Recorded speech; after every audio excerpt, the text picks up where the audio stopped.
도장 찍어. 그 한마디가 서연의 손끝을 잠시 멈추게 했습니다. 오래 다른 도장 손잡이에 붉은 잉크가 천천히 번져갔고 종이 위에 선명한 테두리가 찍혀가는 동안 10년의 시간들이 마치 조용히 지워지는 것만 같았습니다. 그날의 공기는 차갑고 고요했습니다. 창밖에서는 가는 비가 길을 적셨고 사람들은 각자의 삶으로 바쁘게 흘러가고 있었죠. 눈물은 없었습니다. 무너짐도 분노도 말도 없었습니다. 다만 마음속 어딘가에서 조용히 무언가가 끝나고 또 다른 무언가가 아주 천천히 시작되고 있었습니다. 사람들은 이것을 이별이라고 부를지 모르지만 그녀는 알고 있었습니다. 이건 끝이 아니라 새로운 시작의 첫 발자국이라는 것을요. 오늘도 찾아와 주셔서 감사합니다. 본 사연은 사연을 재구성하여 직접 각색, 집필한 이야기입니다. 댓글로 지금 계신 곳을 알려주시면 그곳에 평안과 행운이 함께하길 소망하겠습니다. 오늘의 사연 시작합니다. 도장 손잡이는 오래 사용한 듯 가장자리가 살짝 닳아 있었습니다. 서연은 손가락을 조심스럽게 그 위에 올렸습니다. 손끝에 잉크패드의 차가운 촉감이 묻어나며 번들거리는 붉은색이 살짝 감돌았습니다. 천천히, 아주 천천히 종이 위로 도장을 눌렀습니다. 이렇게 하면 되는 건가요? 작은 목소리로 물었습니다. 법원 직원은 고개를 끄덕이며 서류를 확인했습니다. 네, 잘 찍으셨어요. 이제 모든 절차가 끝났습니다. 종이가 얇게 숨을 들이마시는 것처럼 잉크는 표면 안쪽으로 스며들었습니다. 그 퍼지는 결이 또렷하게 눈에 들어왔습니다. 창밖에서는 실처럼 가는 비가 천천히 길을 적시고 있었습니다. 고인 물 위로 차량 불빛이 스치며 부서져 반짝였습니다. 서연의 어깨는 크게 들썩이지 않았지만 호흡은 더 느리고 깊어졌습니다. 손끝이 아주 미세하게 떨렸습니다. 그러나 눈가로는 아무것도 흐르지 않았습니다. 여기 서명도 한 번 더 해주시면 돼요. 직원이 다른 서류를 건네며 말했습니다. 서연은 볼펜을 받아들고 자신의 이름을 또박또박 적었습니다. 서연이라는 두 글자가 종이 위에 선명하게 새겨졌습니다. 책상 위에 놓인 종이는 한 장이었지만 그 위에는 지난 세월의 시간이 그대로 얹혀 있는 듯 했습니다. 서연은 시선을 아래로 길게 머물렀습니다. 종이 속으로 잉크가 퍼지는 모양이 마치 오래 눌러왔던 감정이 겉으로 드러나는 모습 같았습니다. 그럼 이제 정말 끝인 건가요? 서연이 다시 물었습니다. 목소리에는 안도보다는 확인하려는 마음이 담겨 있었습니다. 네, 이혼 신고가 정식으로 접수됐습니다. 며칠 후에 확인서를 받으실 수 있어요. 누군가 등을 떠밀어 준 것도 손을 잡아준 것도 아니었습니다. 그 자리에 서 있었던 것은 오직 자신이었습니다. 손을 떼자 도장의 테두리가 선명했습니다. 그 선명함이 이상하게 마음을 더 조용하게 만들었습니다. 서연은 가방에서 작은 수첩을 꺼내 오늘 할 일들을 하나씩 지워나갔습니다. 법원 가기, 서류 제출하기, 도장 찍기, 마지막 줄에 작은 체크 표시를 했습니다. 혹시 다른 궁금한 게 있으시면 언제든 문의하세요. 직원이 친절하게 말했습니다. 서연은 고개를 숙여 인사했습니다. 감사합니다. 수고하셨어요. 창밖을 향해 고개를 들었을 때 비는 여전히 한결같았습니다. 이날은 무너짐이 시작된 날이 아니라 스스로를 다시 세울 시간이 시작된 날이라는 걸 그녀는 말없이 알고 있었습니다. 말로 설명할 수 없는 어떤 예감이 조용히 가슴에서 올라왔습니다. 서연은 의자에서 천천히 일어났습니다. 가방 끈을 어깨에 메고 출구를 향해 걸어갔습니다. 복도는 길고 조용했습니다. 다른 사람들도 저마다의 사연을 품고 걸어가고 있었습니다. 1년 후에는 서연이 혼잣말로 중얼거렸습니다. 문장을 끝까지 말하지는 않았지만 마음속에서는 확신이 자라고 있었습니다. 1년 후 이 손으로 또 다른 문을 열게 될 거라는 확신 같은 것이 아주 미세하지만 분명하게 자리 잡았습니다. 법원 로비를 나서며 서연은 한 번 더 뒤돌아보았습니다. 높은 천장과 차가운 대리석 바닥이 그녀의 발걸음을 받아주고 있었습니다. 이제 정말 끝이었습니다. 밖으로 나가는 문 앞에서 서연은 잠시 멈춰 섰습니다. 비가 조금 더 세게 내리고 있었지만 우산을 펼치지 않았습니다. 대신 깊게 숨을 들이마셨습니다. 이제 시작이야. 작은 목소리였지만 또렷했습니다. 서연은 빗속으로 천천히 걸어나갔습니다. 발걸음은 무겁지 않았습니다. 오히려 가벼웠습니다. 카페는 큰 간판이 없는 작은 가게였습니다. 문틀에는 세월이 묻은 나무결이 고스란히 남아 있었습니다. 유리창에는 손으로 닦아낸 자국이 희미하게 비쳐 있었고 바깥에서 창문을 들여다보면 안쪽 조명이 부드럽게 번져 보였습니다. 오늘도 일찍 나왔네. 우진이 가게 열쇠를 돌리며 말했습니다. 서연은 대답하지 않고 앞치마를 매기 시작했습니다. 새벽마다 문을 열면 가장 먼저 원두향이 실내를 가득 채웠습니다. 어제 매출은 어땠어? 우진이 계산대 뒤에 앉으며 물었습니다. 서연은 커피 머신을 닦으며 짧게 대답했습니다. 그냥 그래. 평일이니까. 각 갈린 원두의 고운 가루가 공기 중에 가볍게 흩어지며 아직 잠들지 않은 밤과 시작되는 아침 사이의 시간에 향을 남겼습니다. 빵은 작은 오븐에서 천천히 부풀어 올랐습니다. 반죽이 익어가는 고소한 냄새는 가게 구석까지 균일하게 퍼졌습니다. 서연은 하루의 시작을 천천히 준비했습니다. 테이블마다 놓인 컵받침의 위치를 정갈하게 맞추고 물컵은 같은 각도로 가지런히 놓았습니다. 그 사이 우진은 가게 한쪽에 놓인 노트북을 바라보고 있었습니다. 손은 키보드에 올려져 있었지만 움직임은 거의 없었습니다. 계산대 옆에 놓인 장부도 그대로 펼쳐져 있었지만 그 위에 놓인 펜은 멈춰 있었습니다. 우진아, 월세 날짜 확인했어? 서연이 바닥을 닦으며 물었습니다. 우진은 휴대전화 화면을 들여다보며 대답했습니다. 아, 그래. 다음 주 화요일이지. 원두 주문도 해야 하고. 알았어. 나중에 할게. 반면 손님 이름을 기억하고 좋아하는 커피의 온도를 기억해두는 사람은 언제나 서연이었습니다. 잔을 들고 카운터에 서 있을 때 서연의 표정은 과하지 않지만 부드럽게 머물러 있었습니다.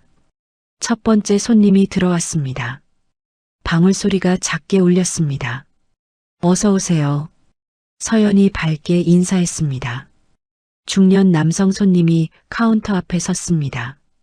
아메리카노 한 잔 주세요. 뜨거운 걸로. 네, 잠깐만 기다려주세요. 서연은 능숙하게 원두를 갈기 시작했습니다. 머신 소리가 가게 안을 채웠습니다. 우진은 여전히 노트북 화면만 바라보고 있었습니다. 여기 아메리카노 나왔습니다. 고맙습니다. 손님이 커피를 받아들고 자리에 앉았습니다. 서연은 다음 손님을 맞을 준비를 했습니다. 수진이 언제 출근해? 우진이 갑자기 물었습니다. 서연의 손이 잠깐 멈췄습니다. 오후 2시요. 왜? 그냥 물어본 거야. 가게 안은 조용했고 조용함 속에 오래된 정이 천천히 가라앉아 있었습니다. 하지만 그 정 안에는 서연 혼자만의 노력이 더 많이 담겨 있었습니다. 월세일과 원두 대금이 적힌 달력은 계산대 옆 벽에 붙어 있었습니다. 달력 모서리는 손에 자주 닿아 색이 조금 바래 있었고 빨간 펜으로 표시된 날짜들은 한눈에 봐도 반복되는 고민을 보여주고 있었습니다. 오늘 장사 잘 됐으면 좋겠다. 서연이 혼잣말처럼 중얼거렸습니다. 우진은 대답 대신 휴대전화를 다시 들여다보았습니다. 화면 속에서 무엇을 보고 있는지 서연은 묻지 않았습니다. 두 번째 손님이 들어오면서 오전이 본격적으로 시작되었습니다. 서연은 미소를 지으며 손님을 맞았습니다. 우진은 여전히 자리에 앉아 있었습니다. 장마철이 시작되면 손님 발길은 자연스럽게 줄어들었습니다. 가게 앞 골목은 빗물이 천천히 흐르며 반짝였고 사람들은 우산 아래 어깨를 웅크린 채 발걸음을 서둘렀습니다. 카페 문을 열고 들어오는 손님은 하루에 몇 명 되지 않을 때도 있었습니다. 오늘도 비가 오네. 수진이 우산을 털며 들어왔습니다. 물기가 바닥에 떨어져 작은 웅덩이를 만들었습니다. 어서 와. 늦지 않았어? 서연이 행주를 들고 다가왔습니다. 수진은 앞치마를 매며 고개를 저었습니다. 아니요.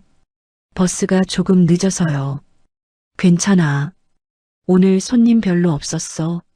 서연은 그런 날에도 가게를 똑같은 순서로 준비했습니다. 에스프레소 머신을 천으로 닫고 필터 홀더에 미세한 커피 찌꺼기를 작은 브러쉬로 털어내며 손동작을 조심스럽고 정확하게 반복했습니다. 언니, 제가 할게요. 수진이 서연의 손에서 행주를 받아들었습니다. 서연은 잠깐 머뭇거리다가 행주를 건네주었습니다. 고마워. 그럼 난 원두 정리할게. 우진은 카운터 한쪽에서 휴대전화를 보고 있었습니다. 화면에서 나오는 희미한 빛이 그의 얼굴을 비추었습니다. 가끔 작은 웃음소리가 들렸지만 무엇 때문인지 서연은 알 수 없었습니다.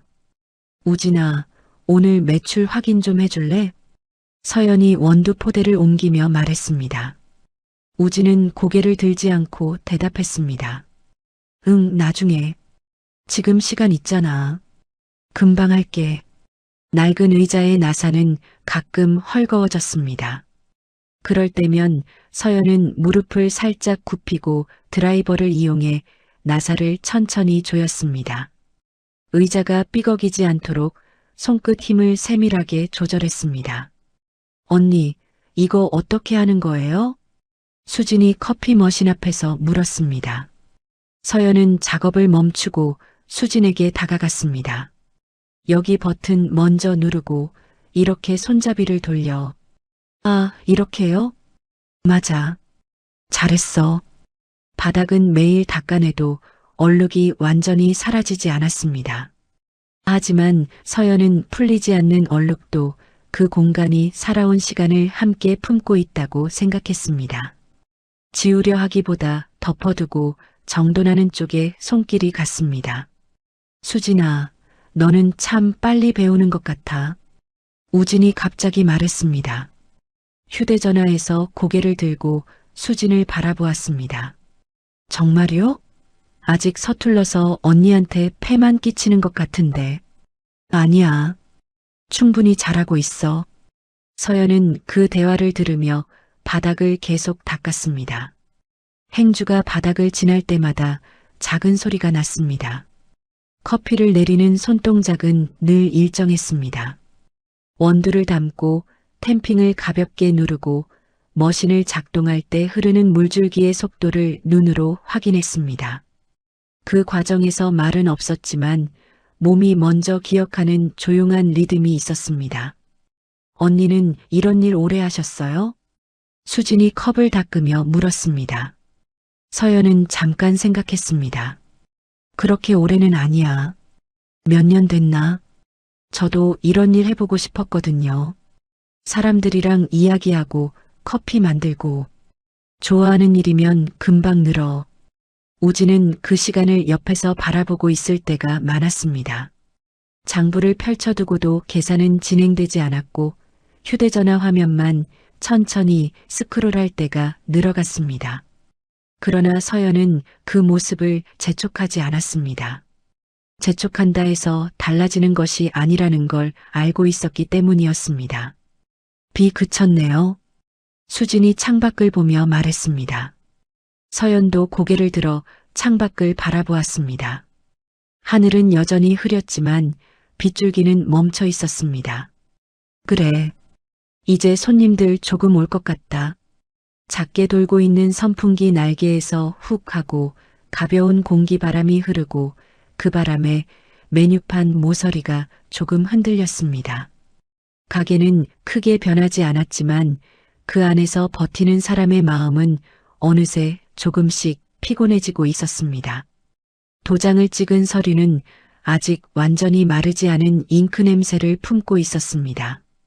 종이 가장자리는 손끝에서 전해지는 미세한 습기로 살짝 눅눅했습니다. 서연은 손바닥으로 종이를 한번 눌러 정돈하듯 매만졌습니다. 이혼 도장을 찍은 지 사흘째 되던 오후였습니다. 가게는 문을 열기 전에 고요 속에 있었고 빛은 커튼 사이로 얇게 스며들어 테이블 위에 긴 직사각형의 은은한 가림자를 만들고 있었습니다. 그때 휴대전화가 진동했습니다. 테이블 위에서 미세하게 드르르 떨리는 소리가 가게 안 전체에 느리게 번져갔습니다. 서연은 바로 화면을 보지 않고 진동이 멈출 때까지 손을 멈춘 채 기다렸습니다. 화면에는 단체 채팅 알림이 떠 있었습니다. 손끝으로 화면을 천천히 밀어 올렸습니다. 사진 한 장이 있었습니다. 낯익은 머그컵 2개가 작은 원룸 테이블 위에 가지런히 놓여 있었고 그 테이블 위에는 서연이 가게에서 사용하던 작은 화병이 올려져 있었습니다. 그 옆에서 우진의 팔과 수진의 어깨가 프레임에 절반쯤 들어온 모습이 보였습니다. 얼굴은 온전히 나오지 않았지만 누군지 알기에는 충분했습니다. 이럴 수가. 서연의 입술이 미세하게 떨렸습니다. 화면을 더 자세히 들여다보았습니다. 우진이 입고 있던 체크 셔츠도 수진이 차고 있던 은색 팔찌도 모두 낯익었습니다. 서연은 화면을 오래 바라보지 않았습니다. 손가락이 화면 위에서 멈추어 있었고 손끝의 힘이 서서히 빠져나갔습니다. 화면이 자동으로 어두워지자 서연은 가만히 휴대전화를 테이블에 내려놓았습니다. 언제부터였을까? 혼잣말이 작게 흘러나왔습니다. 목소리에는 놀라움보다는 깨달음이 담겨 있었습니다. 커피 원두 봉투는 여전히 열려 있었고 갈기 전의 원두는 매끄럽고 단단한 표면을 드러내고 있었습니다. 서연은 그 원두를 만지지 않았습니다. 그 대신 천천히 숨을 들이마셨습니다. 그래서 그랬구나. 최근 몇 달 동안의 장면들이 머릿속에서 빠르게 지나갔습니다. 우진이 수진과 나누던 작은 농담들, 수진이 우진의 말에 웃을 때의 표정, 둘이 함께 있을 때 흐르던 미묘한 공기. 서연은 의자에 천천히 앉았습니다. 등받이에 몸을 기대지 않고 곧게 앉아 있었습니다. 손은 무릎 위에 가지런히 놓았습니다. 울음도 분노도 질문도 없었습니다. 가만히, 아주 가만히 서연은 그대로 앉아 있었습니다. 무너짐은 소리 없이 찾아오는 것이었고 그 사실을 몸이 먼저 알고 있었습니다. 처음부터 끝이었나 보다. 서연이 다시 중얼거렸습니다. 목소리는 떨리지 않았습니다. 오히려 평상시보다 더 조용했습니다. 가게 밖으로 사람들의 발소리가 들렸습니다. 출근길 사람들이 바쁘게 지나가는 소리였습니다. 서연은 그 소리를 들으며 천천히 일어났습니다. 원두 봉투를 조심스럽게 봉했습니다. 클립으로 입구를 막고 제자리에 돌려놓았습니다. 커피 머신의 전원도 켜지 않았습니다. 오늘은 쉬어야겠다. 서연이 혼자서 결정했습니다.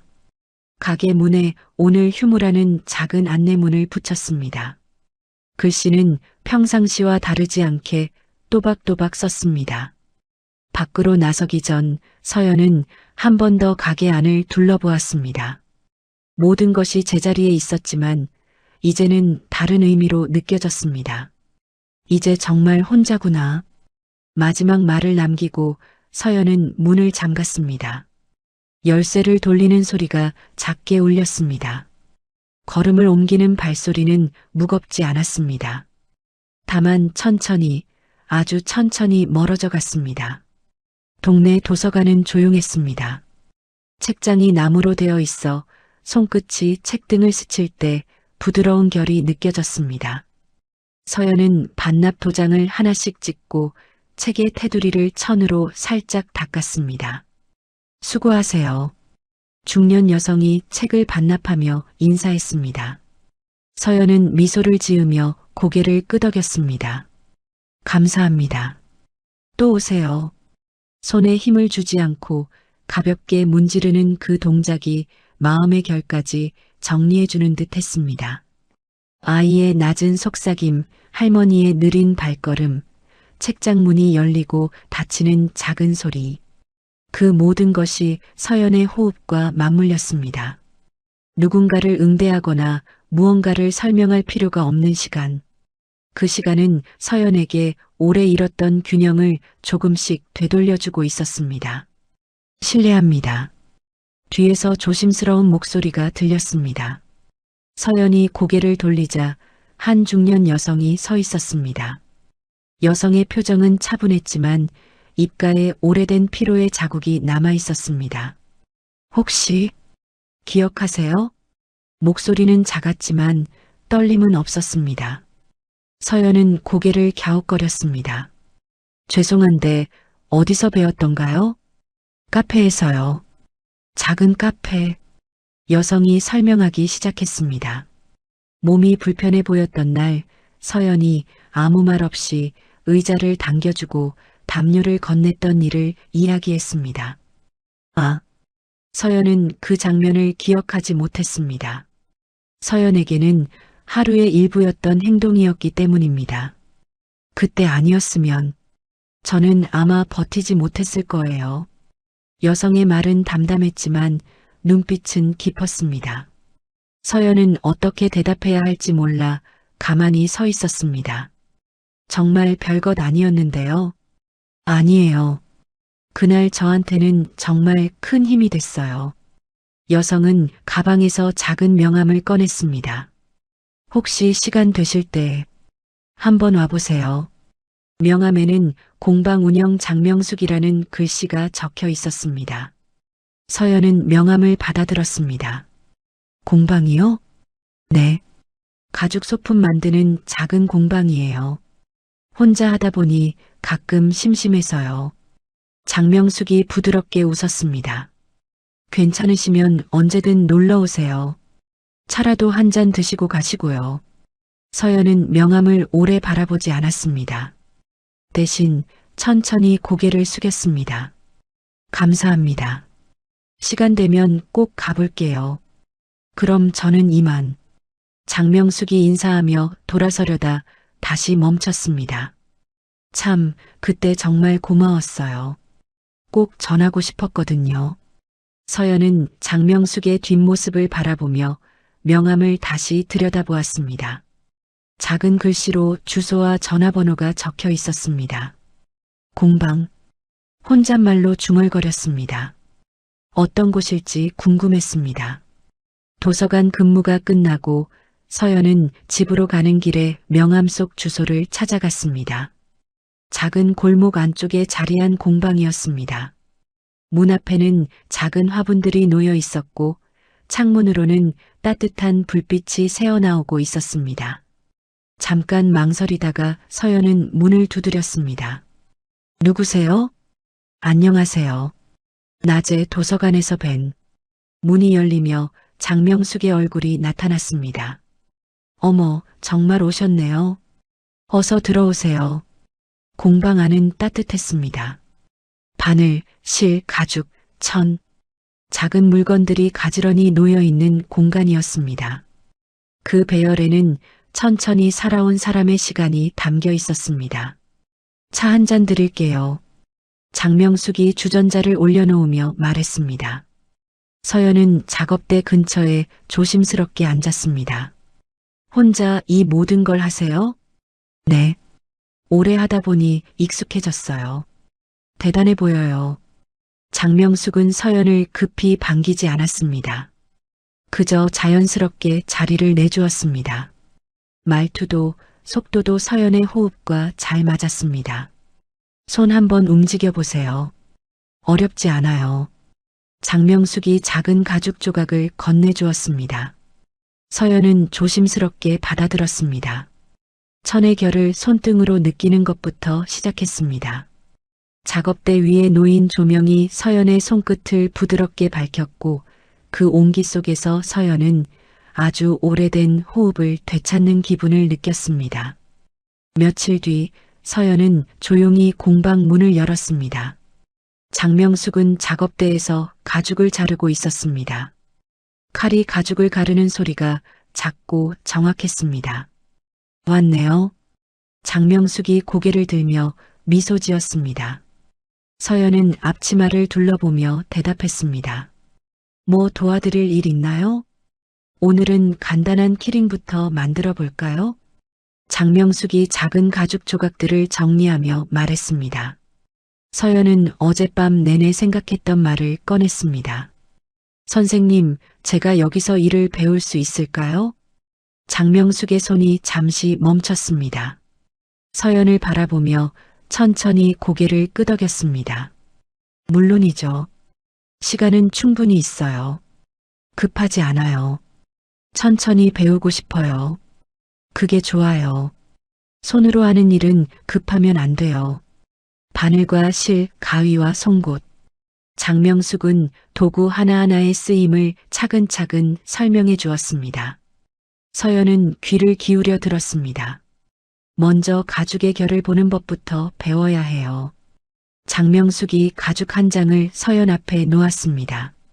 서연은 손끝으로 표면을 천천히 훑어보았습니다. 이렇게 만져보면 어때요? 부드러워요. 그런데 방향에 따라 느낌이 달라요. 맞아요. 결이 있거든요.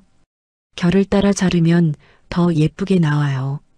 며칠간 반복하는 동안 서연의 동작은 점점 안정되어 갔습니다. 장명숙은 칭찬을 길게 하지 않았습니다. 다만 작업을 지켜보다가 아주 작은 고개 끄덕임을 건넸습니다. 이제 바느질을 해볼까요? 네. 서연은 바늘에 실을 끼웠습니다. 처음에는 바늘기가 잘 보이지 않았지만 몇 번 시도하니 익숙해졌습니다. 천천히 해요. 일정한 간격으로. 장명숙의 목소리는 재촉하지 않았습니다. 서연은 바늘을 가죽에 조심스럽게 찔러 넣었습니다. 아파요? 괜찮아요. 생각보다 어렵지 않네요. 작업대 위에 놓인 바늘과 실은 서연의 속도를 따라 움직였습니다. 급하게 당기지 않고 빠르게 넘기지 않는 호흡. 손이 천일을 천천히 지나갈수록 서연의 마음도 천천히 풀렸습니다. 잘하고 있어요. 장명숙이 작은 목소리로 말했습니다. 서연은 집중하느라 대답하지 못했습니다. 하지만 입가에 미소가 번졌습니다. 반복은 위로가 될 수 있었습니다. 같은 동작을 반복하는 시간 속에서 서연은 무너진 마음의 가장자리를 조심스레 다듬고 있었습니다. 오늘은 여기까지 할까요?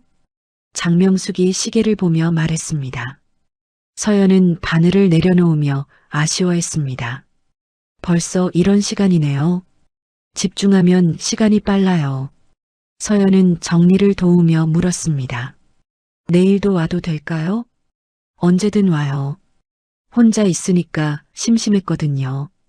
공방 한켠 게시판에 지역 플리마켓 모집 공고가 붙어 있었습니다. 서연은 그 글을 오래 바라보지도 않고 조금 멀리 떨어져서 천천히 읽었습니다. 완성되지 않아도 괜찮습니다라는 문구가 작게 적혀 있었습니다. 서연은 그 문장을 마음 안으로 한번 천천히 들여보냈습니다. 선생님, 저도 나중에 저런 곳에 나갈 수 있을까요? 물론이죠. 실력이 늘면 얼마든지. 얼마나 걸릴까요? 사람마다 달라요. 하지만 당신은 손재주가 있는 것 같아요. 서연은 신청서를 작성했습니다. 이름 세 글자를 정확한 힘으로 써내려갔습니다. 서연은 자신의 이름을 다시 자신에게 돌려주는 중이었습니다. 도서관 근무가 끝난 뒤 서연은 버스를 타고 공방으로 향했습니다. 버스 창문에 도시 불빛이 흘러내렸습니다. 그 빛은 서연의 얼굴을 비추고 다시 창밖으로 사라져갔습니다. 길은 바뀌지 않았지만 서연은 다른 마음으로 걷고 있었습니다. 누군가 지켜보고 있었던 시간들, 기억되지 않아도 온전히 남아있었던 친절, 작은 행동이 사람을 살리고 시간을 이어주는 힘이 된다는 사실이 조용히 그리고 분명히 서연의 마음 한가운데 자리 잡고 있었습니다. 내일은 뭘 만들어 볼까? 서연이 혼잣말로 중얼거렸습니다. 초기에는 아주 작은 것부터 시작했습니다. 가장 단순한 형태의 카드 지갑, 그리고 손바닥만 한 키링. 서연은 가죽을 손끝으로 천천히 눌러 두께와 탄성을 먼저 느꼈습니다. 이제 혼자서도 할 수 있겠어요. 서연이 완성된 키링을 들어 올리며 말했습니다. 장명숙은 고개를 끄덕이며 미소 지었습니다. 정말 빨리 늘었어요. 처음보다 훨씬 깔끔해졌어요. 칼을 쥘 때 손목에 힘을 주지 않고 가죽이 자연스럽게 갈라지는 결을 따라 천천히 선을 그었습니다. 실수한 바느질 자국을 발견하면 서연은 그대로 두지 않았습니다. 조용히 실을 풀고 다시 같은 자리를 한 땀씩 꿰맸습니다. 지역 마켓 첫날, 초겨울 바람이 천막을 흔들었습니다. 천막이 펄럭일 때 나는 소리가 작게 귀 옆을 스쳤습니다. 서연의 테이블은 화려하지 않았습니다. 잔잔한 색의 가죽 소품들이 정갈하게 놓여 있을 뿐이었습니다. 이거 얼마예요? 젊은 여성이 카드 지갑을 들고 물었습니다. 서연은 침착하게 대답했습니다. 15,000원이에요. 직접 만드신 거예요? 네, 손으로 만든 시간이에요. 사람들은 많지 않았지만 멈춰서는 눈은 오래 머물렀습니다. 서연은 말을 길게 하지 않았습니다. 다만 그 한 문장만 조용히 건넸습니다. 한 손님이 조심스럽게 다가왔습니다. 오래 사용해 바랜 수첩을 가슴에 안고 있었습니다. 이걸 버릴 수가 없어서요. 혹시 새 옷을 입혀주실 수 있을까요? 서연은 수첩을 손으로 받기 전 손바닥의 온도를 먼저 가라앉혔습니다. 가죽 표면을 천천히 손끝으로 훑었습니다. 모서리마다 지나간 시간의 무게가 느껴졌습니다. 해드릴 수 있어요. 일주일 정도 걸릴 것 같은데 괜찮으세요? 네, 천천히 해주세요. 서연은 천천히 고개를 끄덕였습니다. 며칠 뒤 서연은 수첩을 다시 건넸습니다. 원래의 모양을 해치지 않고 시간을 더씹힌 형태였습니다. 손님은 말을 하지 않았습니다. 대신 두 손으로 수첩을 조심스럽게 안았습니다. 그 순간의 정적이 감사의 말보다 더 깊었습니다. SNS에 후기가 올라왔습니다. 말수가 적지만 손끝이 따뜻한 공방. 짧은 한 문장이었지만 그 문장은 사람의 마음이 머무는 문장이었습니다. 동네 카페 두 곳에서 연락이 왔습니다. 계산대 옆에 둘 수 있는 작은 소품을 함께 만들어 보지 않겠냐고. 정말요? 주문이 들어온 거예요? 서연이 장명숙에게 물었습니다. 장명숙은 고개를 끄덕이며 대답했습니다. 이제 시작이에요. 준비되셨어요? 네, 열심히 할게요. 서연은 제품 샘플을 만들기 위해 밤 시간을 사용했습니다. 피곤이 쌓였지만 손목의 호흡은 흐트러지지 않았습니다. 서서히 서연의 작업대 위에는 조용한 생기가 깃들고 있었습니다. 새벽엔 도서관, 오후엔 공방, 밤엔 샘플 제작. 몸은 꽤 바빴지만 그 바쁨은 서연을 무너뜨리지 않았습니다. 오히려 적당한 피로가 밤잠을 깊게 만들었습니다. 가계부의 붉은 줄이 조금씩 짧아지기 시작했습니다. 작게 남겨두었던 빛 한 칸이 천천히 지워졌습니다. 드디어 다 갚았네요. 서연이 통장을 보며 혼잣말했습니다. 지우는 순간은 큰 소리가 나지 않았습니다. 그저 숨이 아주 조용히 가슴 깊은 곳까지 내려가 거기서 잠시 머무는 느낌이었습니다. 축하해요. 장명숙이 차를 끓이며 말했습니다. 서연은 고개를 들어 웃었습니다. 정말 고마워요. 선생님 아니었으면 못했을 거예요. 당신이 해낸 거예요. 저는 그냥 옆에 있었을 뿐이에요. 한편 우진의 가게는 불안정했습니다. 메뉴를 변경했지만 손님 반응은 엇갈렸고 리뷰 분쟁이 이어졌습니다. 수진과의 생활도 오래가지 않았습니다. 함께 있다는 이유만으로 상처가 회복되는 것은 아니었습니다. 서연은 그 소식을 굳이 찾아 들으려 하지 않았습니다.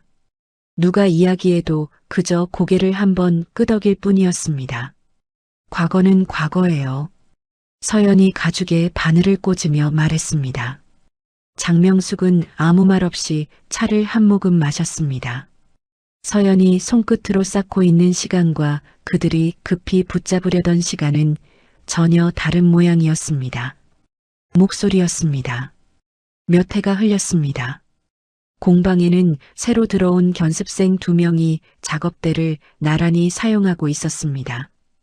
둘은 바늘을 잡는 손목 힘을 아직 제대로 조절하지 못했습니다. 언니, 이거 왜 자꾸 삐뚤어져요? 20살 정도 되어 보이는 견습생이 실망스럽게 말했습니다. 서연은 고쳐주지 않았습니다. 대신 그 옆에서 자신의 속도로 바느질을 이어갔습니다. 천천히 해봐. 급하면 더 틀어져. 숨을 한번 들이쉬고 실을 한번 당기고 다시 놓는 동작을 천천히 보여주었습니다. 견습생들은 말없이 그 박자를 따라갔습니다. 속도가 아니라 정확함이 먼저라는 것을 서연은 몸으로 가르치고 있었습니다. 도서관에서 함께 일하던 직원이 첫 월급으로 어머니 선물을 만들고 싶다고 했습니다. 서연은 작업대 옆 의자를 손으로 천천히 끌어 직원을 앉히고 도면을 한번 그려보자고 했습니다. 어떤 걸 만들고 싶어요? 작은 지갑이요. 엄마가 늘 낡은 걸 쓰세요. 종이 위에 선이 천천히 그어졌습니다. 의미를 설명하지 않고 형태 그대로 그려나갔습니다. 완성품은 아주 단정했습니다. 정말 예뻐요. 직원은 아무 말 없이 그것을 두 손으로 감싸 안았습니다. 그 표정은 고맙다라는 말보다 조용하고 깊었습니다. 동네 축제날 공방 앞 작은 테이블에 무료 수선 안내가 놓였습니다. 해진 가방, 끊어진 손목끈, 오래된 카드 지갑. 사람들은 하나씩 들고 와 천천히 줄을 섰습니다. 이거 고칠 수 있을까요? 할머니가 낡은 핸드백을 내밀었습니다. 가죽이 여러 곳에서 갈라져 있었습니다. 해드릴 수 있어요. 조금 시간이 걸려요. 서연은 묻지 않았습니다. 사연을 묻지 않고 이유를 묻지 않고 그저 천천히 고쳐주었습니다. 가죽이 다시 숨을 얻고 실이 자리를 찾는 동안 사람들은 기다리며 조용히 앉아 있었습니다. 그 정적은 따뜻함이 모여드는 형태였습니다. 어느 늦은 오후 우진이 공방 앞을 지나갔습니다. 문 안에서는 견습생이 재봉기 소리에 맞춰 박자를 세고 있었습니다. 서연은 후드를 정리하며 손목을 가볍게 털고 있었습니다.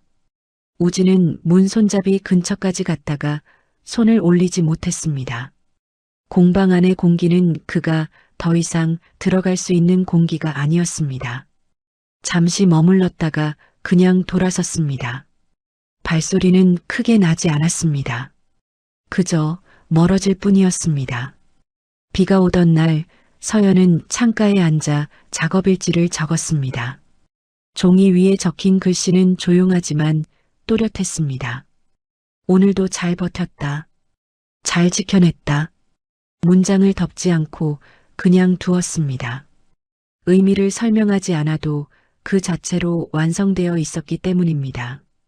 장명숙이 차를 끓이며 말했습니다. 이제 정말 혼자서도 잘하네요.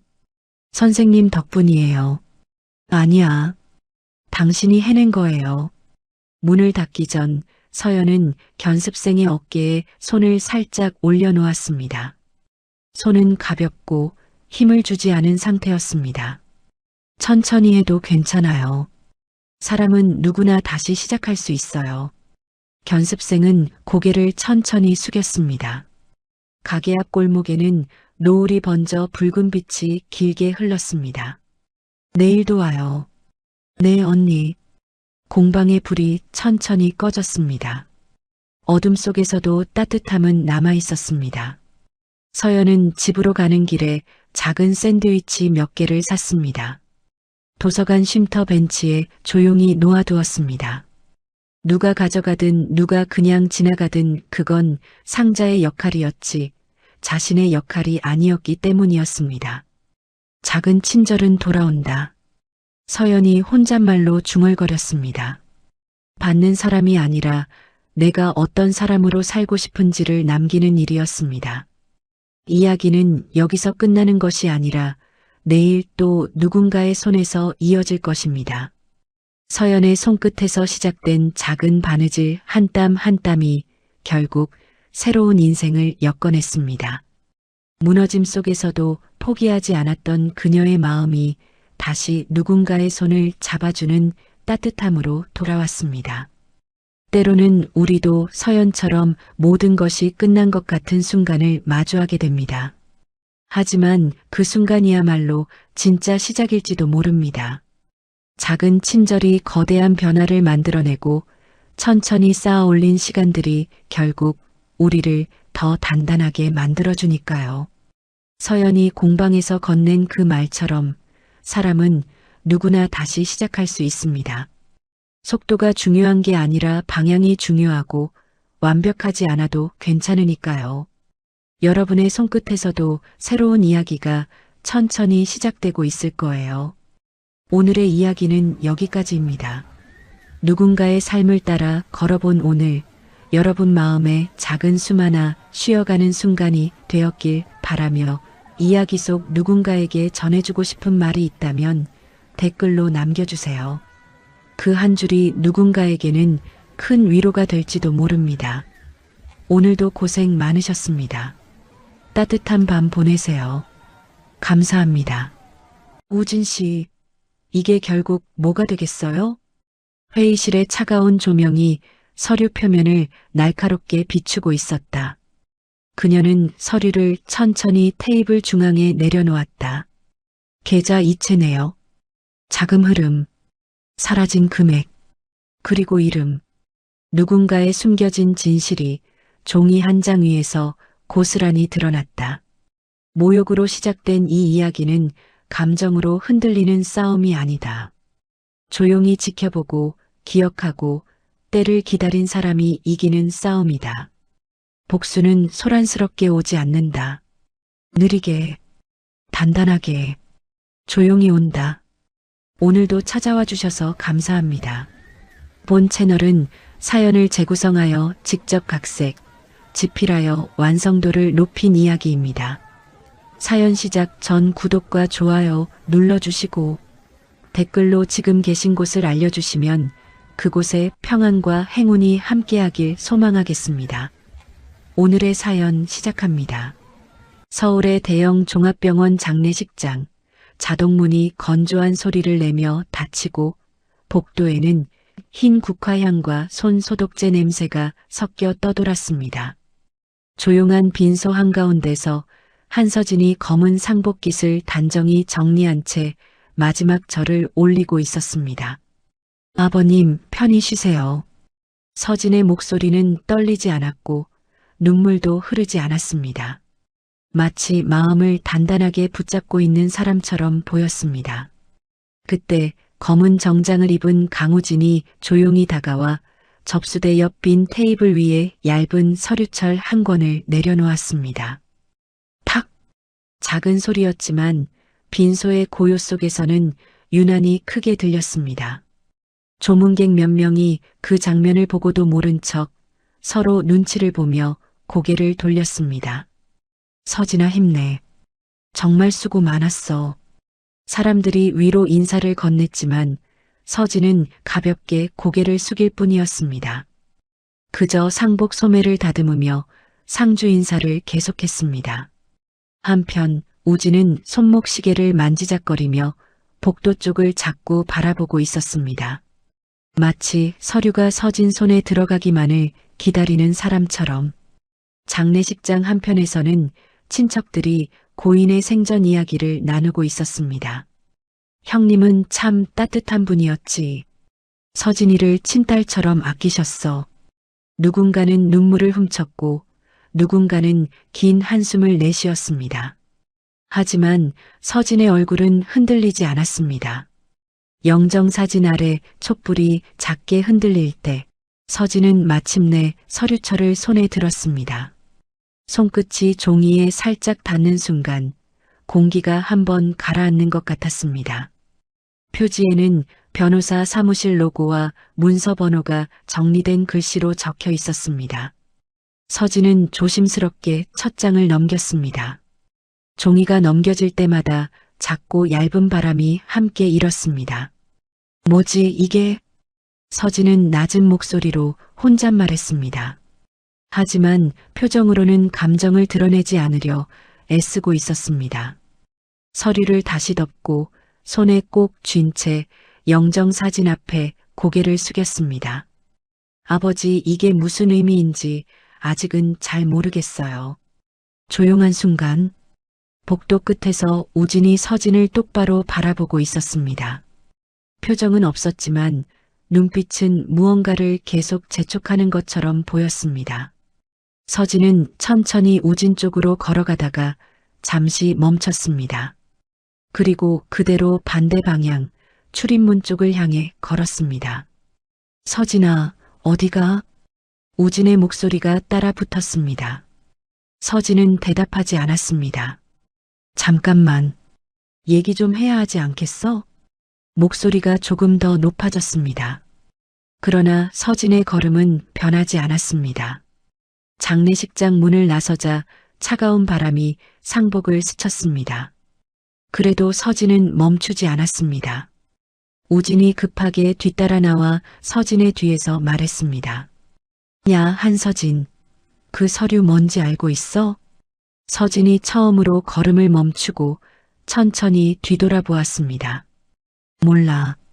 하지만 아버지가 남기신 거라면 중요한 거겠지. 우진의 얼굴이 잠시 굳었습니다. 그게 문제가 아니라 지금 이건. 주변에 사람들이 지나다니고 있었습니다. 우진도 큰 소리를 낼 수 없다는 걸 알고 있었습니다. 집에 가서 얘기하자. 카페 말고 그냥 집에서, 차에서 이야기해도 되고. 서진은 고개를 가볍게 저었습니다. 오늘은 힘들어요.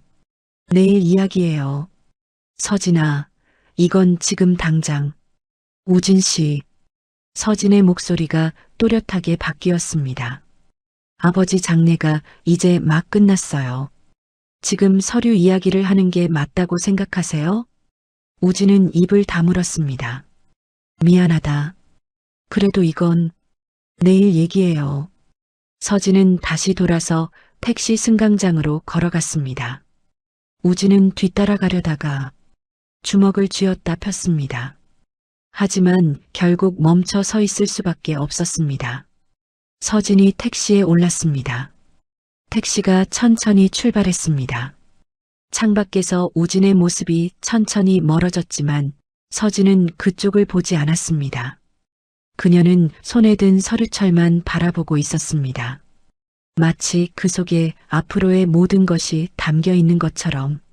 장례식이 끝난 다음 날 회색빛 하늘 아래 서진이 결혼 후 살던 아파트 단지 입구를 지나며 손등에 남아있던 향냄새와 서류의 종이 감촉을 느끼고 있었습니다. 어제의 일들이 꿈같이 느껴졌지만 손에 든 서류철은 현실을 말해주고 있었습니다.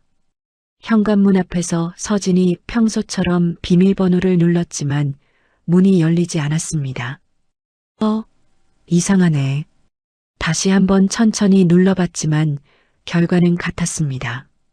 초인종을 눌렀을 때 안쪽에서 TV 소리만 희미하게 들리고 긴 침묵 후에 자동 잠금 장치가 다시 한번 짧게 울렸습니다.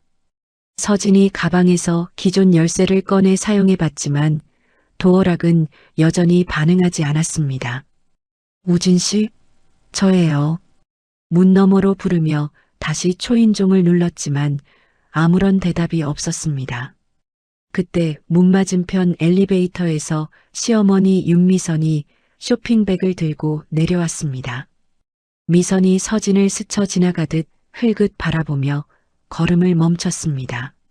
어머니, 서진이 먼저 인사했지만 미선은 서진의 상복 밑단의 구김을 확인하듯 잠시 바라볼 뿐이었습니다. 문이 안 열려서요. 혹시 우진 씨가 뭐라고? 모르겠네. 미선이 차가운 목소리로 대답하며 쇼핑백 끈을 손가락으로 더 강하게 당겼습니다. 그런데 서진아. 네. 너도 이제 좀 정신 차려야 하지 않겠니? 미선의 말에 서진이 고개를 갸웃했습니다. 무슨 말씀이세요? 아버지 돌아가셨으니까 이제 현실을 봐야지. 우리 집안이 어떤 상황인지 알고 있을 텐데. 서진이 입술을 꾹 다물었습니다. 어머니, 저는 아직 아무것도 모른다고? 그럼 그 서류는 뭐야? 미선의 시선이 서진이 들고 있는 서류철로 향했습니다. 이건 우진이가 어제 밤새 걱정했어. 그 서류 때문에. 미선이 주차장 방향으로 걸어가며 뒤돌아보지 않고 말했습니다. 좋은 일은 아닐 거야. 그러니까 너도 각오는 하고 있어. 서진이 혼자 남겨진 복도에서 한참 동안 문을 바라보고 있었습니다. 다시 한번 초인종을 눌렀지만 여전히 아무런 반응이 없었습니다. 그럼 관리사무소에라도 가봐야겠네. 관리사무소로 향하는 길에 서진이 문득 멈춰섰습니다. 뭔가 이상하다는 생각이 들었습니다. 우진이 비밀번호를 바꿀 이유가 없었고 어제까지만 해도 아무 말이 없었는데 하루 사이에 이런 일이 벌어진다는 게 납득되지 않았습니다. 관리사무소에서 직원이 곤란한 표정으로 서진을 맞았습니다. 아, 서진님. 어떻게 오셨어요? 집 문이 안 열려서요. 비밀번호가 바뀐 것 같은데. 직원이 잠시 망설이더니 서류를 한 장 꺼냈습니다. 사실은 이걸 전해드리려고 했는데요. 서진이 서류를 받아보니 재정운영상 임시조치라는 제목이 적혀 있었습니다. 이게 뭐예요? 강우진님께서 어제 저녁에 오셔서 당분간 댁에 출입을 제한해달라고 요청하셨어요. 서진의 손에서 서류가 미세하게 떨렸습니다. 그게 무슨 말이에요? 죄송합니다. 저희도 이런 일은 처음이라. 하지만 계약자 명의가 강우진님으로 되어 있어서 서진이 서류의 서명 날짜를 확인했습니다. 어제 아버지 장례식 당일로 적혀 있었습니다. 어제요? 장례식 끝나고 바로? 네, 그렇습니다. 서진이 깊게 숨을 들이쉬었습니다. 항의하고 싶은 마음이 들었지만 지금 당장 해결할 방법이 없다는 것을 알고 있었습니다. 그럼 제 짐은 어떻게 되는 거예요? 그것도 강우진님께서 따로 정리하신다고 하셨어요. 서진이 로비 벤치에 잠시 앉아 상복 소매를 다듬으며 서류철을 손바닥 위에 다시 평평하게 정렬했습니다. 모든 것이 계획된 일처럼 느껴졌습니다. 그때 단지 밖에서 검은색 SUV가 속도를 늦추며 지나갔습니다. 운전석에 우진이 복도 CCTV 방향만 바라본 채 시선을 유리창 너머로 흘리고 있었습니다. 서진이 벤치에서 일어나 단지를 벗어나 대로변까지 걸었습니다. 버스 정류장 유리벽에 비친 자신의 모습을 보니 여전히 검은 상복을 입고 있었습니다. 이제 어디로 가지? 혼잣말을 하며 서류철을 다시 들여다봤습니다. 아버지가 남긴 이 서류가 지금 상황과 어떤 관련이 있는지 알아봐야겠다는 생각이 들었습니다. 멀리서 우진의 차가 다시 지나가는 것이 보였지만 서진은 눈을 마주치지 않고 반대 방향으로 걸음을 옮겼습니다. 집이 없다는 사실을 그대로 받아들이는 듯한 차분한 속도로 길을 걷기 시작했습니다. 다음 날 오전 강남역 근처 법무법인 회의실 긴 테이블 위에는 유원장 사본과 상속 문서철이 규칙적인 간격으로 놓여 있었습니다. 서진은 어젯밤 모텔에서 하룻밤을 보낸 후 단정한 모습으로 자리에 앉아서 손끝으로 물컵의 표면 반사를 바라보고 있었습니다. 우진은 창밖만 바라보고 있었고 윤미선은 목에 두른 스카프 매듭을 자꾸만 고쳐 매만지고 있었습니다. 최성우 변호사가 서류를 정리하며 입을 열었습니다. 모두 오셨으니 시작하겠습니다. 고 한명수님의 유언 집행을 위해 자리를 마련했습니다. 성우가 유언장 첫 항목인 개인재산 별산 관리 조항을 테이블 중앙으로 미세하게 밀어내며 공개했습니다. 먼저 부동산 관련 유언 내용부터 말씀드리겠습니다. 우진이 몸을 앞으로 기울이며 관심을 보였습니다. 아버님이 남기신 재산이 얼마나 되는지, 강남 상가 건물 5개 동 전체를 한서진님께 단독 상속한다고 명시되어 있습니다. 회의실에 잠시 침묵이 흘렀습니다. 서진이 물컵을 천천히 내려놓으며 성우를 바라봤습니다. 단독 상속이요? 네. 그리고 중요한 조건이 하나 있습니다. 성우가 다음 페이지를 넘기며 계속했습니다. 상속 조건은 시가의 개입 금지입니다. 즉, 배우자나 다른 가족의 재산 처분 요구를 법적으로 차단한다는 의미입니다. 우진의 얼굴이 굳어졌습니다. 그게 무슨 말이에요? 아내 재산인데 남편이 왜 개입을 못해요? 유언자의 명시적 의사입니다. 한서진님이 단독으로 운영 결정권을 갖는다고 되어 있습니다. 미선이 스카프 끈을 잡아당기며 목소리를 높였습니다. 그럼 우리 가족은 뭐가 돼요? 아들이 사업 실패로 어려운 상황인데. 성우가 차분하게 대답했습니다. 유언장에는 그런 상황을 미리 고려한 조항들이 있습니다. 어떤 조항이요? 서진이 처음으로 질문했습니다. 어제 강우진님께서 아내분의 주거지 출입을 제안하신 것과 관련된 내용입니다. 우진의 손가락이 종이 모서리를 맞추려다가 미세하게 떨렸습니다. 그것과 상속이 무슨 관계가? 유언장 작성일이 6개월 전입니다. 그리고 여기 보시면 성우가 또 다른 서류를 꺼냈습니다. 강우진님의 투자 실패와 부채 현황이 정확히 기록되어 있습니다. 회의실 분위기가 차갑게 바뀌었습니다. 아버님께서 6개월 전부터 이미 모든 상황을 알고 계셨다는 뜻입니다. 미선이 말문이 막혔습니다. 그럼 우리가 서진이 재산을 노리고 있다는 걸 알고 계셨다는, 정확히는 재산 보호 차원에서 미리 법적 장치를 마련해 두신 것 같습니다. 서진이 깊게 숨을 들이마셨습니다. 아버지가 자신을 얼마나 잘 알고 있었는지, 그리고 주변 상황을 얼마나 정확히 파악하고 있었는지 새삼 깨달았습니다. 그럼 장례식장에서 받은 그 서류는 뭐예요? 그것은 임시 거주지 안내와 당분간 필요한 생활비 지급 관련 내용입니다. 성우가 설명을 계속했습니다. 유언 집행인으로 지정된 이도윤님께서 실무를 담당하실 예정입니다. 이도윤이 누구예요? 우진이 급하게 물었습니다. 고인의 재정 관리를 도와드린 분입니다. 서진님의 상속 관리도 맡게 됩니다. 창밖빛이 이동하면서 회의실 테이블 위로 햇살이 비스듬히 들어왔습니다. 권력의 축이 소리 없이 완전히 뒤바뀌는 순간이었습니다. 우진이 자리에서 일어나려다가 다시 앉았습니다. 이해가 안 돼요. 왜 갑자기 이런 일이? 갑작스러운 일이 아닙니다. 성우가 단호하게 말했습니다. 6개월간 충분히 준비된 계획이었습니다. 미선이 스카프를 만지던 손이 멈춰 섰습니다. 그럼 우리는 어떻게 되는 거예요? 서진이 처음으로 미선을 똑바로 바라봤습니다.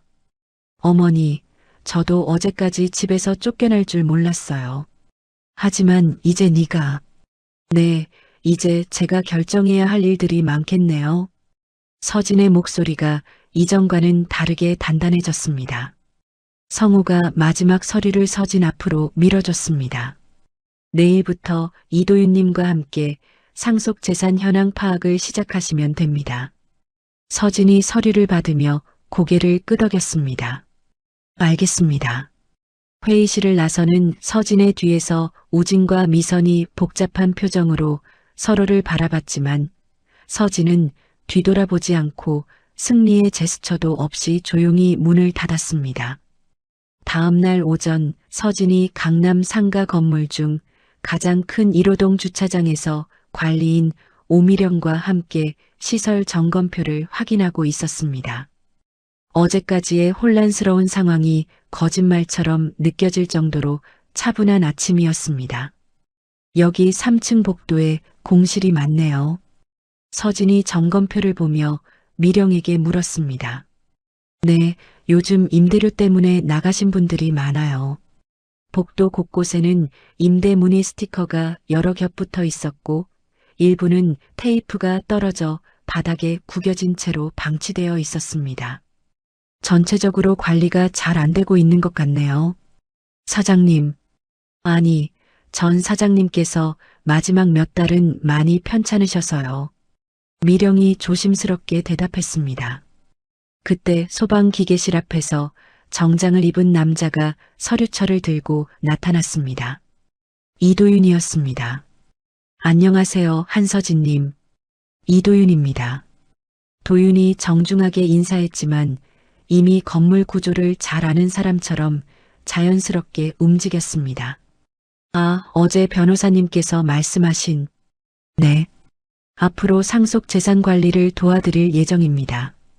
도윤이 매출 대비 임대료, 체납 이력, 공실률이 정리된 문서를 펼쳐 보였습니다. 현재 상황이 좋지는 않습니다. 전체 공실률이 30%를 넘었고 체납 건수도 늘어나고 있어요. 서진이 문서를 자세히 들여다봤습니다. 아버지께서는 이런 상황을 알고 계셨을까요? 알고 계셨습니다. 그래서 더 신중하게 관리 방안을 준비해 두신 것 같아요. 도윤이 건물 도면을 꺼내며 설명했습니다. 이 건물들의 위치를 보시면 모두 지하철역과 대로변에 인접해 있어요. 유동인구 기준으로 선택하신 거죠. 서진이 도면을 따라가며 아버지의 선택 기준을 이해하기 시작했습니다. 그럼 위치는 좋다는 뜻이네요? 네, 문제는 관리와 운영 방식이에요. 그들이 3층으로 올라가자 한 카페 사장이 계산기를 두드리며 고민에 빠져 있었습니다. 사장님, 안녕하세요. 미령이 먼저 인사했습니다. 아, 미령 씨. 이분이 새 건물주님인가요? 카페 사장이 서진을 바라봤습니다. 네, 한서진입니다. 솔직히 말씀드리면 재계약을 망설이고 있어요. 사장의 얼굴에 피로가 역력했습니다. 임대료가 너무 부담스러우시군요. 매출이 계속 떨어지는데 임대료는 그대로니까요. 서진이 카페 안을 둘러봤습니다. 손님은 거의 없었고 직원도 사장 혼자뿐이었습니다. 도윤이 조용히 서진에게 말했습니다. 현장에서 우선 교체할 장비들부터 결정하는 게 좋겠습니다. 어떤 장비요? 에어컨, 조명, 인터넷 시설 등이요. 임차인들의 만족도를 높이면서 임대료 부담은 줄이는 방향으로요. 서진이 고개를 끄덕였습니다. 합리적이네요. 옥상으로 올라가서 서진이 도시 전체를 내려다봤습니다. 사람들이 분주하게 오가는 거리와 끊임없이 움직이는 차량들이 보였습니다. 아버지는 이 풍경을 보며 무슨 생각을 하셨을까요? 아마도 흐름을 읽으려고 하셨을 것 같아요. 도윤이 적당한 거리를 유지하며 서진의 속도에 맞춰 대답했습니다. 흐름이요? 사람들이 어떻게 움직이는지, 어떤 가게가 오래 버티는지, 어떤 조건에서 장사가 잘 되는지요. 서진이 깊게 생각에 잠겼습니다. 지금까지는 그저 버티는 사람이었다면 이제는 운영하는 사람이 되어야 한다는 걸 깨달았습니다.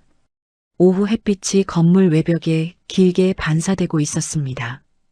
도윤 씨, 네, 제가 잘할 수 있을까요?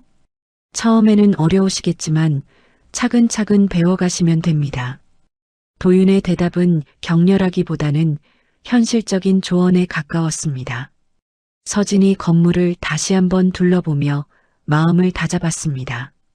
이제 이 건물들은 상속받은 재산이 아니라 자신의 삶을 지탱할 기반이라는 생각이 들었습니다.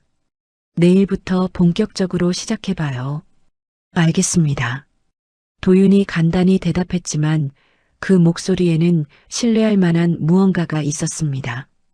일주일 후 서진이 강남역 근처 상권에서 시간대별 고객 동선을 직접 기록하고 있었습니다.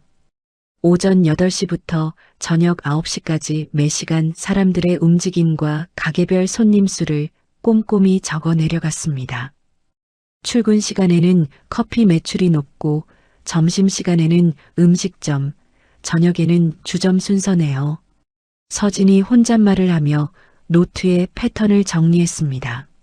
3층 카페로 들어가자 지난번에 만났던 사장이 계산대 앞에서 한숨을 쉬고 있었습니다. 사장님, 안녕하세요. 아, 건물주님. 어서 오세요. 사장의 눈 밑에 피로가 쌓여 있었고 카페 전체 분위기도 침울했습니다. 요즘 어떠세요? 글쎄요. 손님이 계속 줄어들어서요. 서진이 카페 안을 자세히 살펴봤습니다. 좌석 배치가 비효율적이었고 조명도 너무 어두웠습니다. 혹시 시간 있으시면 이야기 좀 나눠볼까요? 서진이 테이블에 앉으며 제안했습니다. 무슨 이야기요? 매출 개선 방안이요. 서진이 가방에서 공정표와 개선 계획서를 꺼내 테이블에 정리했습니다. 감정적인 위로 대신 구체적인 숫자와 방안들이 적혀 있었습니다. 그때 도윤이 나타나 임대료 비율 그래프를 제시했습니다. 현재 임대료가 매출 대비 45%입니다. 일반적으로 30% 이하가 적정 수준이에요. 사장이 놀란 표정으로 그래프를 봤습니다. 그럼 임대료를 낮춰주신다는 건가요? 대신 조건이 있어요. 서진이 차분하게 설명했습니다. 좌석 구조를 바꾸고 메뉴를 단순화하고 영업시간을 조정해 주세요. 구체적으로 어떻게요? 도윤이 현장 생존 가능성을 중심으로 한 구조 개선안을 말없이 펼쳐 보였습니다. 카운터바 형태의 좌석을 늘리고 2인석 테이블을 줄이세요. 혼자 오는 손님들이 더 많거든요. 서진이 카페 좌석을 직접 가리키며 설명했습니다. 그리고 복잡한 음료 메뉴보다는 기본 커피와 간단한 디저트 중심으로 바꿔보세요. 사장이 고개를 끄덕였습니다. 그렇게 하면 정말 손님이 늘어날까요? 보장할 수는 없어요. 하지만 지금보다는 나을 거예요. 서진의 솔직한 대답에 사장이 오히려 신뢰하는 표정을 지었습니다. 다음 층 공실 점포로 이동해서 서진이 배선과 상하수도 라인을 손끝으로 따라가며 확인했습니다. 여기는 어떤 업종이 좋을까요? 위치상 간단한 식당이나 테이크아웃 전문점이 좋겠어요. 도윤이 임대료 협의안을 검토하며 대답했습니다. 기본 임대료는 낮추되 매출 연동형으로 하면 어떨까요? 매출 연동형이요? 매출이 일정 수준 이상 올라가면 임대료도 함께 올라가는 방식이에요. 임차인 입장에서는 부담이 적고 저희도 장기적으로 수익을 확보할 수 있어요. 서진이 그 아이디어가 마음에 들었습니다. 건물 외벽으로 나가서 간판 교체 작업을 확인했습니다. 낡고 번쩍거리는 간판들이 깔끔하고 통일감 있는 디자인으로 바뀌고 있었습니다. 확실히 보기 좋아졌네요. 소방 점검팀도 도착해서 안전 설비를 점검하고 있었습니다. 도윤이 점검팀의 동선을 미리 조율해둬서 임차인들에게 피해가 가지 않도록 했습니다.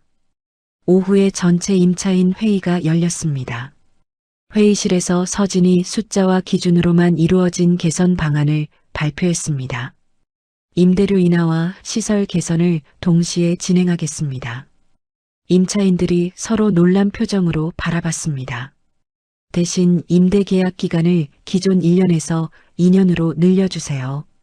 그 정도는 충분히 가능하죠. 음식점 사장이 먼저 대답했습니다. 그리고 매월 매출 보고를 의무화합니다. 서로 도움이 될 수 있는 방향을 찾기 위해서예요. 회의가 끝날 무렵 복도 LED 조명이 새 것으로 교체되면서 건물 전체가 환해졌습니다.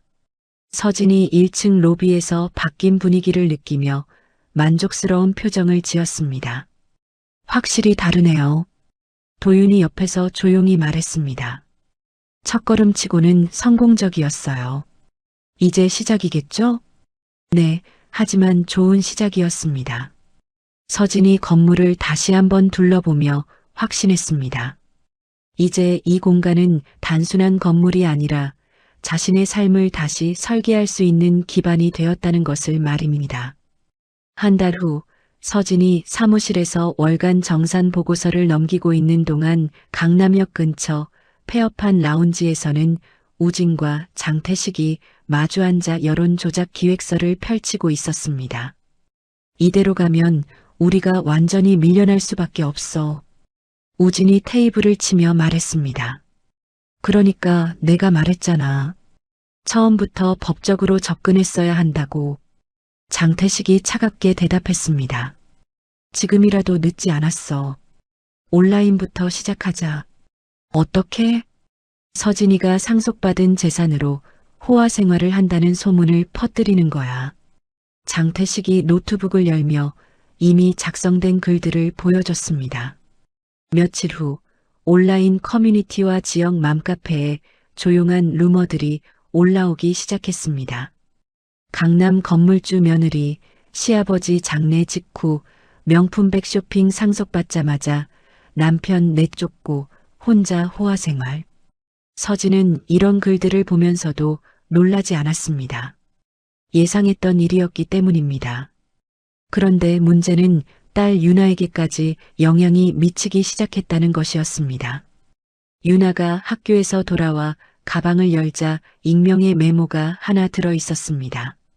너희 엄마 돈 많이 생겼다며? 용돈 좀 나눠줘. 유나가 메모를 서진에게 보여주자 서진은 메모를 접힌 각도 그대로 차 대시보드에 올려두었습니다. 엄마, 이게 뭐예요? 아무것도 아니야. 신경 쓰지 마. 서진의 침착한 반응에 유나가 오히려 불안해했습니다. 정말 괜찮아요? 응, 괜찮아. 하지만 상황은 점점 심각해졌습니다. 일주일 후 법원에서 양육권 조정 신청 통지서가 도착했습니다. 우진이 양육권 변경을 요구하며 모친의 갑작스러운 환경 변화가 아동에게 미치는 영향을 이유로 내세운 것이었습니다. 법정 복도에서 서진이 종이컵 가장자리를 손끝으로 천천히 돌리며 호흡을 정리하고 있었습니다. 변호사 최성호가 옆에 앉아 서류를 검토하고 있었습니다. 걱정하지 마세요.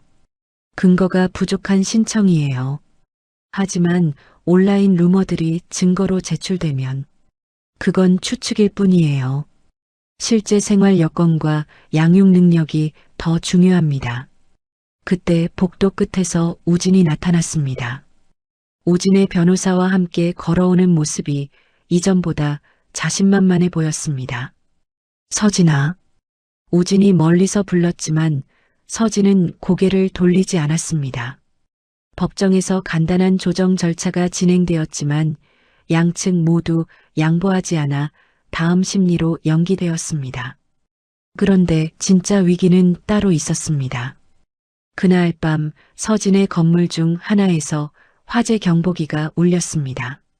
다행히 큰 불은 나지 않았지만 소방서에서 안전점검을 실시한 결과 여러 문제점들이 발견되었습니다. 배선이 노후되어 있고 소화기 점검도 제대로 안 되어 있네요. 소방관이 지적했습니다. 전체적으로 안전관리가 미흡합니다. 도윤이 서진에게 조용히 말했습니다. 의심스러운 점이 있어요. 뭐가요? 화재 원인이 명확하지 않아요. 그리고 타이밍도 너무 절묘하고요. 서진이 고개를 끄덕였습니다. 우진과 장태식이 단순히 온라인 루머에만 그치지 않을 거라는 생각이 들었습니다. 다음 날 아침 지역신문에 강남 상가 건물 화재 위험, 관리 부실 논란이라는 기사가 실렸습니다. 서진은 감정적으로 대응하지 않고 절차에 따라 대응하기로 했습니다. 전문 안전관리 업체에 의뢰해서 전체 건물 점검을 실시하고 문제점들을 하나씩 해결해 나가기 시작했습니다. 그날 저녁 옥상에서 서진이 단 한 번 손등으로 눈가를 눌렀습니다. 처음으로 보인 감정의 흔적이었습니다. 하지만 다음 날 아침 서진은 여전히 서류와 안전점검 자료를 흐트러짐 없이 정렬하며 하루를 시작했습니다. 이런 식으로 계속 공격해 올 거예요. 도윤이 말했습니다. 알아요. 하지만 우리도 준비는 하고 있잖아요. 서진이 차분하게 대답했습니다. 준비요? 아버지가 남겨주신 건 돈만이 아니에요. 서진의 눈에 새로운 결심이 보였습니다. 2주 후 같은 법무법인 회의실에 회계원장, 임대기록, 운영보고서가 한 줄로 정렬되어 있었습니다. 이번에는 서진이 회의를 소집한 것이었습니다. 우진과 윤미선, 그리고 장태식까지 참석했습니다. 장태식은 처음 보는 얼굴이었지만 서진은 이미 그가 누구인지 알고 있었습니다. 오늘 이 자리를 마련한 이유를 설명드리겠습니다. 서진이 침착하게 입을 열었습니다. 최근 일련의 사건들에 대해 정리할 필요가 있어서요. 최성우 변호사가 첫 번째 서류를 테이블 중앙에 놓았습니다. 먼저 고 한명수님의 지난 2년간 재정관리 기록입니다. 우진이 불안한 표정으로 서류를 바라봤습니다. 이걸 왜 공개하는 거야? 아버지의 운영 방식을 보여드리려고요. 서진이 대답했습니다. 도윤이 두 번째 서류를 펼치며 설명했습니다. 여기 보시면 모든 투자와 대출 기록이 상세히 나와 있습니다. 그게 지금과 무슨 상관이? 장태식이 말을 시작하려다 멈췄습니다. 특히 주목할 부분은 이겁니다. 도윤이 횡령 자금의 흐름을 선으로 연결한 도표를 테이블 중앙에 놓았습니다. 강우진님과 장태식님의 공동 투자 명목으로 빠져나간 돈들이에요. 회의실이 조용해졌습니다. 윤미선이 스카프 매듭을 만지던 손이 멈춰섰습니다. 이게 뭐야? 2년간 총 15억 원이 빠져나갔습니다. 성우가 감정 없이 숫자만 읽어줬습니다.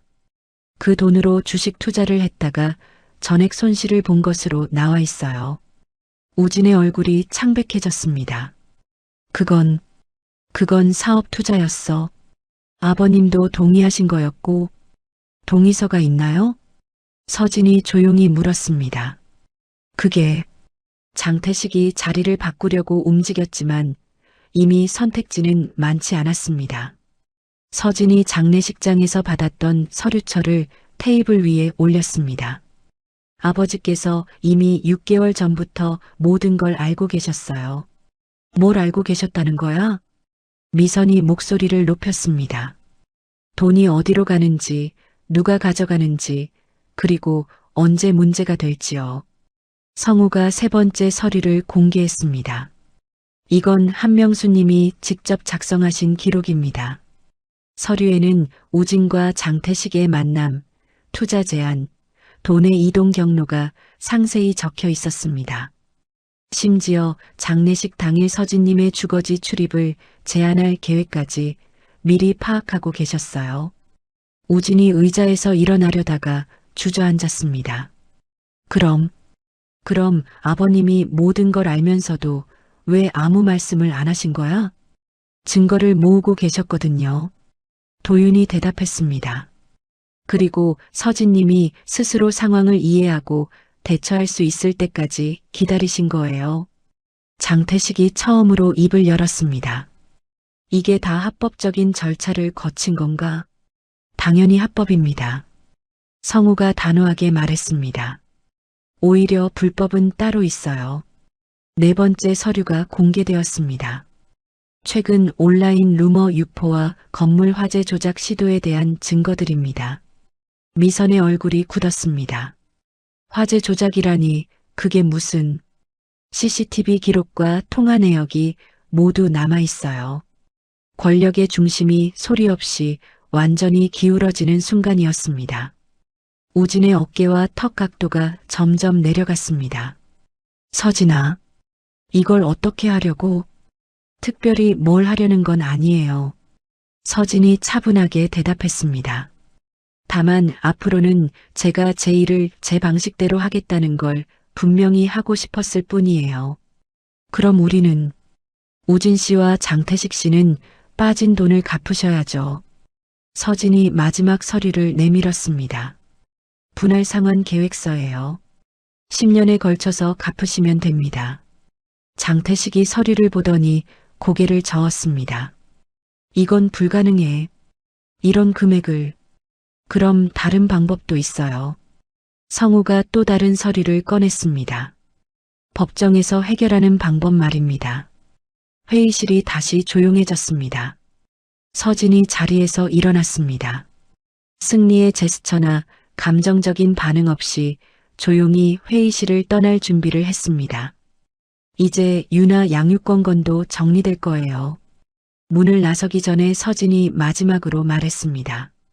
아버지께서 원하신 건 복수가 아니라 정리였어요. 저도 그렇게 하겠습니다. 서진이 회의실 문을 조용히 닫았고 남겨진 사람들은 서로 바라보며 말을 잃었습니다. 한 달 후 강남 상가 건물들의 외벽에 새로운 간판들이 깔끔하게 달리면서 오후 햇빛을 은은하게 반사하고 있었습니다. 서진이 가장 높은 건물의 옥상에 올라가 아침 공기의 서늘함과 도시의 생동감을 동시에 느끼며 깊게 숨을 들이마셨습니다. 지난 몇 달간의 모든 일들이 정리된 후 처음으로 마음이 편안해지는 순간이었습니다. 엄마, 여기 올라와도 돼요? 유나가 작은 건물 모형을 손에 들고 옥상 문을 열고 나타났습니다. 미술 시간에 만든 작품이라며 자랑스럽게 보여주는 모습에서 예전의 밝은 모습을 되찾은 것이 느껴졌습니다. 그럼 이리 와봐. 서진이 손을 내밀며 유나를 옥상 난간 근처로 불렀습니다. 도시 전체가 내려다 보이는 이 자리에서 모녀가 함께 서 있으니 마치 새로운 출발점에 선 것 같은 기분이었습니다. 유나가 조심스럽게 건물 모형을 난간 위에 놓으면서 말했습니다. 엄마, 이제 정말 괜찮아진 거죠? 응, 이제 괜찮아. 서진의 대답에는 확신이 담겨 있었습니다. 더 이상 누군가의 눈치를 보거나 숨어 지낼 필요가 없다는 해방감이 목소리에 묻어났습니다. 바람이 살짝 불어와 유나의 건물 모형을 흔들자 유나가 재빠르게 손을 뻗어 모형이 떨어지지 않도록 잡았습니다. 엄마가 진짜 건물을 관리하는 것처럼 저도 제 모형을 잘 지켜야겠어요. 유나의 말에 서진이 웃음을 터뜨렸습니다. 오랜만에 들리는 서진의 웃음소리였습니다. 그때 옥상으로 올라오는 발소리가 들려 뒤돌아보니 도윤이 서류를 들고 나타났습니다. 평소처럼 적당한 거리를 유지하며 서진과 유나의 시간을 방해하지 않으려 조심스럽게 접근했습니다. 죄송합니다. 급한 서류가 있어서요. 괜찮아요. 뭔데요? 서진이 자연스럽게 돌아서며 물었습니다. 2호 건물세 임차인 계약서입니다.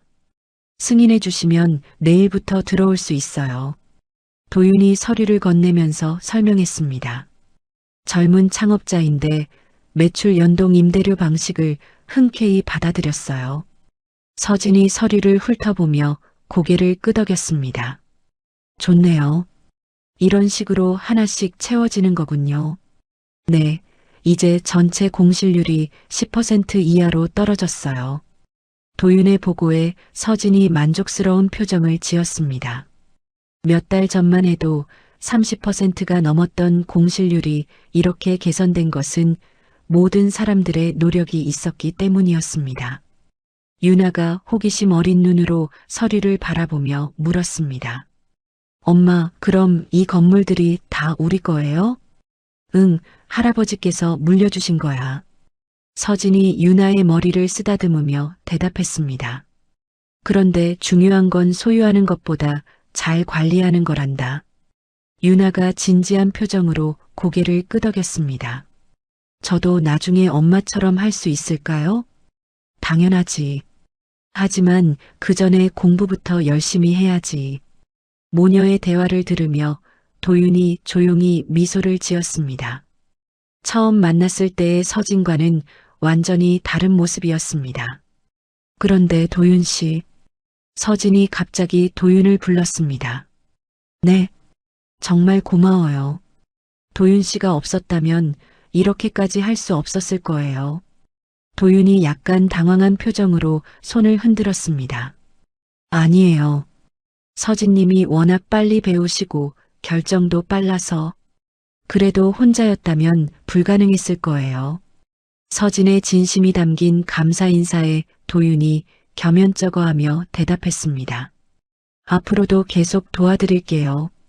도시 전체로 시선을 돌린 서진이 깊게 숨을 들이마시며 말했습니다.